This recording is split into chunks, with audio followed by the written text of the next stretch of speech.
Hello, আসসালামু আলাইকুম। আমরা আজকে যাচ্ছি সাতছড়ি জাতীয় উদ্যানে। বাংলাদেশের উত্তর-পূর্ব অঞ্চলের সবুজে মোড়া পাহাড়ি এলাকা। প্রকৃতির অপার সৌন্দর্যে ভরা এই অঞ্চলেই রয়েছে অসংখ্য চা বাগান। সারি সারি চা গাছ যেন সবুজ কার্পেটের মতো ঢেকে রেখেছে পাহাড়ের ঢাল। প্রতিদিন ভোর থেকে শ্রমিকরা ব্যস্ত হয়ে পড়েন চা পাতা সংগ্রহে। তাদের পরিশ্রম আর দক্ষতার ফলেই তৈরি হয় আমাদের প্রিয় এক কাপ চা। চা শিল্প শুধু অর্থনীতির জন্যই গুরুত্বপূর্ণ নয়, এটি এই অঞ্চলের মানুষের জীবন ও সংস্কৃতির সাথেও গভীরভাবে জড়িত। চা বাগানের পাশেই রয়েছে প্রাকৃতিক সৌন্দর্যে ভরা সাতছড়ি জাতীয় উদ্যান।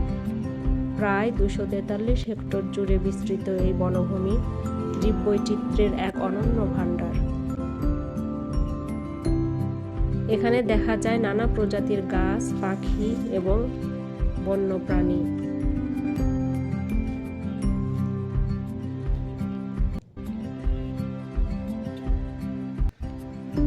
বানর এই বনের অন্যতম আকর্ষণ।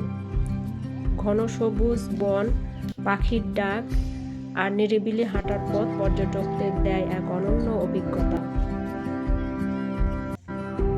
প্রকৃতি প্রেমীদের জন্য এটি যেন এক শান্তির আশ্রয়স্থল।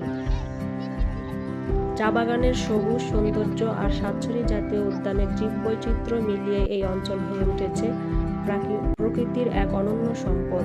এই সৌন্দর্য রক্ষা করা আমাদের সবার দায়িত্ব।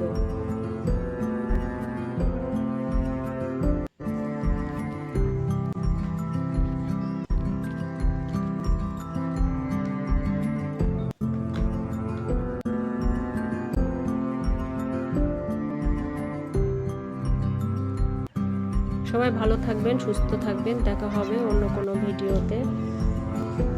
ভিডিওটি ভালো লাগলে অবশ্যই লাইক, কমেন্ট এবং সাবস্ক্রাইব করবেন। সবাই ভালো থাকবেন। আল্লাহ হাফেজ।